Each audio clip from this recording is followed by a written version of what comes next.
in full effect, sipping coffee with Johnny. This is part two. We'll go ahead and check it out because I got interrupted last time. Again, y'all, we just asking questions. That's all we doing. I'm not insinuating nothing. I'm not saying a certain person this way. I'm not trying to be racist. I'm just asking questions. And I think we need to ask questions. That's going to make us unify better by asking questions, right? Not separate. It's going to make us unify.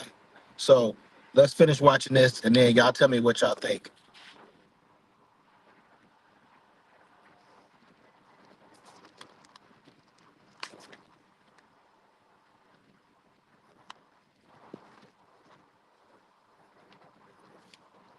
People are all about 25. That's not what's happening. Leave it up to one of y'all.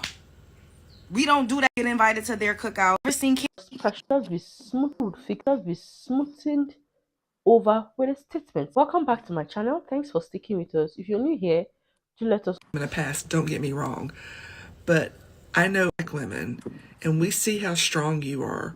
We see you coming together as a community. We see you supporting each other. We see you supporting your community, supporting your families, supporting your children, going out and fighting for your rights, being authentic in your race and in your femininity. Anyway. And we're jealous. I think we're jealous because we would love to be that, I think, and we don't know how to break out of the indoctrination that we have been suppressed by our entire lives. And I'm not giving white women a pass, don't get me wrong, but I know I, and most women, white women have been told our entire lives, be quiet, know your place, be a good girl, don't rock the boat, don't be too much. And when you are any of those things, you are ostracized because you have rocked their boat. And that is what black women are. You rock our boat, our mental boat, because you challenge us to look at how we are deficient and not living in our truth, and it makes us uncomfortable. And people don't like to be uncomfortable, and it makes us start to question ourselves, and people don't like to question themselves. We would rather live in our little bubble of white supremacy and what we know and comfortableness. I know that's not a word. Than a lot of people would, white women would, rather than challenge themselves to grow and know more, because it's easy. Doing the work is hard. It's really hard. I've been doing the work the past several years, and it's hard.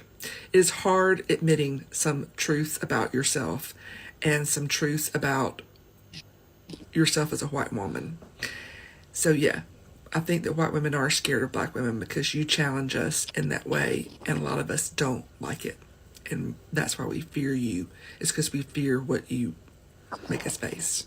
Why do white people resent black excellence? Let's talk about it. Not all white people are racist, obviously, but there is a specific subset for whom black excellence seems like a personal affront to them, right? It really bothers them when black people succeed. The 13th Amendment emancipated enslaved black Americans in 1865, and then the Jim Crow laws kind of wrapped up with the passing of the Civil Rights Act in 1964. So if we do the math, that's about 61 years in which black Americans were able to strive for success in any sort of meaningful way without like the constraints of the law pulling them down. 61 years. If we compare that to white Americans who besieged a land already owned and occupied by indigenous Americans, we'll put that around 1620 when, the Mayflower came here, then that gives them about 425 years to establish success in this country.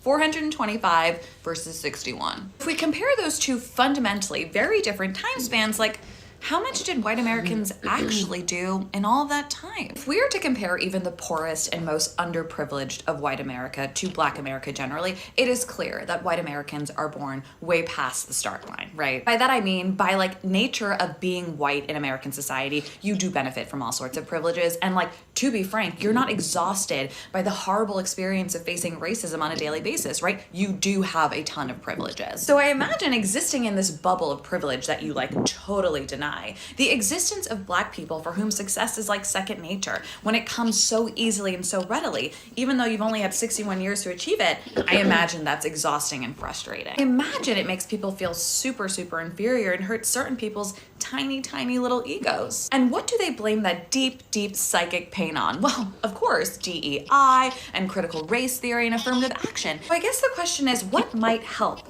those white Americans who just so strongly detest Black excellence? Like, what will help you? And for that, I would suggest like a lot of therapy, like a ton of therapy. And I would also just suggest that we open the schools, right? We teach people history. Yeah, maybe? Okay, bye. So now the question is, can trust be rebuilt? Or is this the moment everything changed? Drop your thoughts below because this conversation is far from over. You might have missed what was said at the beginning of this video. Watch it again. This could change everything. If you value conversations that go deeper than headlines, hit that like button, subscribe if you haven't already, turn on your notifications so you never miss future discussions. This channel exists because of you. Our conversations like this matter because you engage. Thank you for watching. Stay informed, stay compassionate, and most importantly, stay active in the dialogue. I'll see you in the next